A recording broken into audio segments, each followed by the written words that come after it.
Hold her still. Please, please.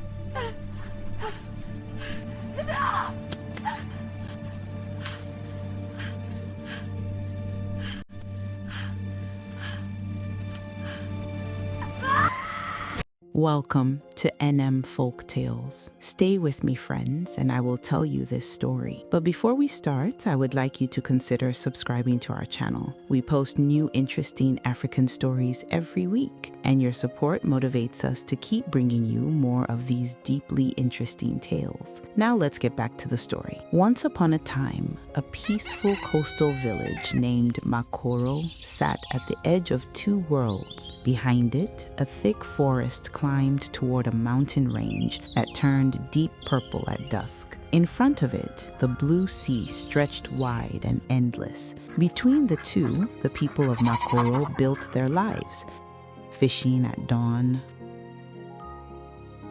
farming through the wet season, and hunting wild game on the mountain slopes. They were mostly fishermen, farmers, hunters, foragers, and herders. It was a simple life. Dalia's pain had been Makoro's quiet entertainment for 15 years. She had no mother or father. She had grown up alone from a very young age, fending for herself, learning early how to survive without anyone to lean on. By the time she was 23, she had met Kofi, a warm and charming young man from the same village, and she had fallen in love the way only lonely people can, completely, with everything she had. She was not a wicked woman. Anyone in Makoro would tell you that. She was gentle and kind, but after 15 years of marriage, she still had no child. At first, Kofi was patient. He held her close every night and whispered gentle words of comfort. "It is the will of the gods," he would say. "We will have our own children. Relax, my dear wife. Our prayers will be answered soon." But year after year passed and nothing changed. Slowly, Kofi's love turned to silence. His silence turned to anger, and his anger turned to resentment. Then one morning, he packed his things. "I cannot spend the rest of my life waiting for a barren woman," he said. "I deserve to feel like a man and have a real family. I want children to call me father, and clearly you cannot give me that. For your information, I already have a woman in Edu who has given me a son. Let us not waste any more of each other's time." Dalia dropped to her knees. She held his hands and begged. She had known for a few years that he was unfaithful, but she had pretended not to know, hoping that one day she would give him a child and win his love back. "Please don't leave me," she cried. "I will do anything you say. I will try anything, go anywhere. Just please don't leave me." Kofi pushed her aside. "I am done with you," he said. And just like that, he walked out. From that day, she became a shadow of herself. She stopped laughing. Sadness settled deep in her heart. She cried herself to sleep every night. The village's pity followed her everywhere. Poor Dalia,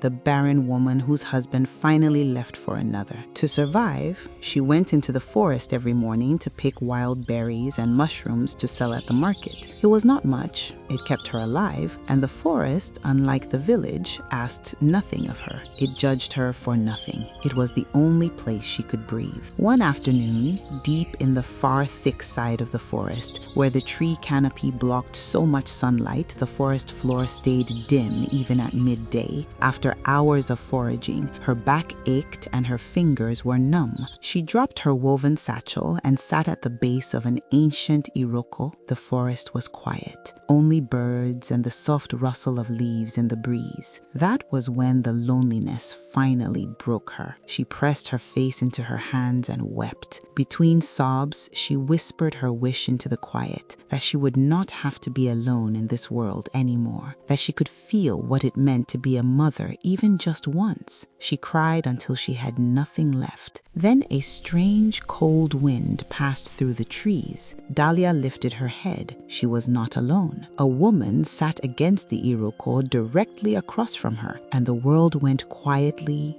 deeply wrong in a way Dalia could not name. The woman was extraordinary, dark-skinned and ageless, with long white hair that moved slowly in air that was completely still. Fireflies drifted through it like floating embers. A wreath of vines, leaves, and bright wild flowers sat on her head. From her waist upward, she was a woman, regal, perfect, utterly calm. From her waist downward, thick living vines coiled where legs should have been, with dark roots and wide leaves growing slowly across her lower body. Her bare feet hovered just above the ground. She cast no shadow. The bark of the iroko behind her was split open freshly, as though something had just stepped through it. In her arms was a baby. Every bird in the forest had gone silent. "Who are you?" Dalia whispered. "Do not be afraid," the woman said. Her voice came from the trees, the ground, the air itself, from everywhere at once. "I have heard your cries, Dalia, my child.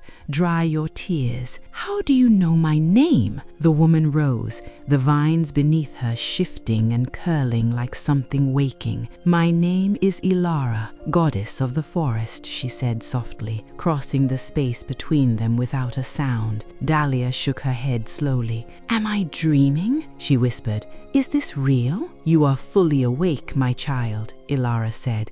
"This is very real." She leaned toward Dalia and held out the baby. "Open your arms." Dalia obeyed. The baby was warm, real, alive. A girl with long gold hair and smooth, warm brown skin. The moment Dalia held her, her heart exploded with love and joy. The baby looked up at her with soft, beautiful eyes and smiled. Dalia gasped, "Oh my God!" Tears ran down her cheeks. "She is so beautiful." Ilara smiled. "Her name is Eden," she said. "She is your answered prayer." Dalia hugged the baby tightly, never wanting to let go. Then she noticed the bracelet. Around the baby's right ankle was a narrow gold band carved with the image of two great trees whose roots twisted downward and intertwined at the base. The roots were set with small emerald stones, glowing a soft, steady green. It was sealed around the tiny ankle as though it had grown there. "What is this?" Dalia asked softly. Ilara's expression changed. The warmth in it settled into something heavier. "Now listen carefully," she said. "That bracelet must never be removed from her ankle, not for any reason, not before the stroke of midnight on her 18th birthday. And if it is, terrible, unimaginable consequences will follow." "What consequences? What will happen to her?" But Ilara was already turning back toward the iroko. The bark opened around her without a sound. "Ilara!" Dalia stood. "Please, tell me what will happen." "Keep it on her at all costs." The voice came from inside the tree now, fading down into the roots. "That is all you need to know." The bark closed. The birds came back all at once. Dalia stood alone in the dim forest, holding a baby that had not been born of any woman, with a warning she did not fully understand, and an iroko tree that looked like it had always been whole. She looked down at the baby. Eden looked up at her, calm and bright, giggling softly as though she had been waiting patiently for exactly this moment.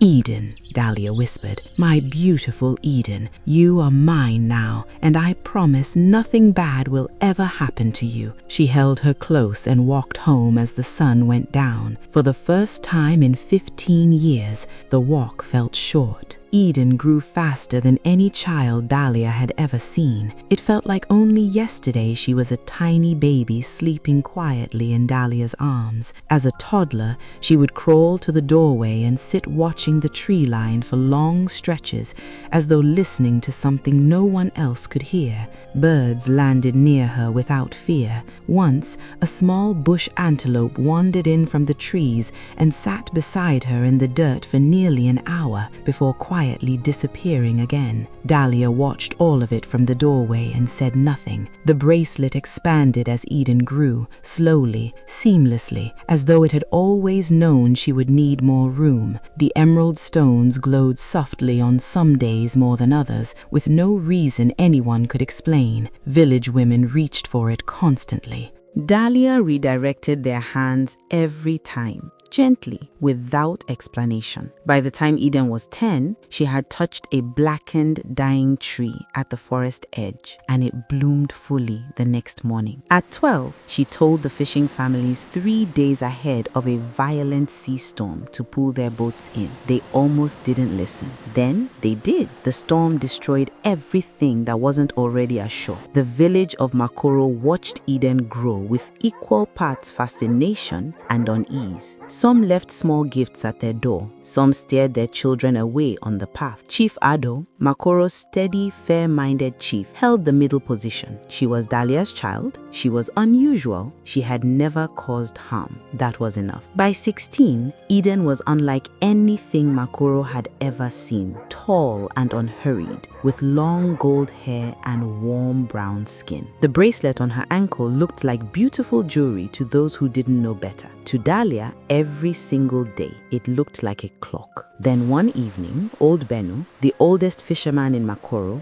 beloved by every family on the shoreline, collapsed at the water's edge while pulling in his nets. His sons carried him home. By nightfall, the village had gathered outside his door. His breathing was shallow and wet. His wife sat beside him weeping quietly. Everyone understood what they were witnessing. Eden pushed through the crowd without anyone asking her to. She walked in. She knelt beside old Benu. She placed both hands flat on his chest and closed her eyes. The room went completely still. On her ankle, so faint that only someone watching closely would notice, the bracelet stones pulsed once with a quiet green warmth, then went still again. Benu coughed, drew a long breath, opened his eyes and looked around the room like a man returning from a great distance. The crowd erupted. People wept. Some grabbed Eden's hands in gratitude. Some stepped back in fear. Children ran through the village shouting what they had seen. Dalia was at the back of the room. She was the only person not celebrating. She was watching the bracelet on Eden's ankle, not the miracle. Her face was the color of ash. That night, after Eden was asleep,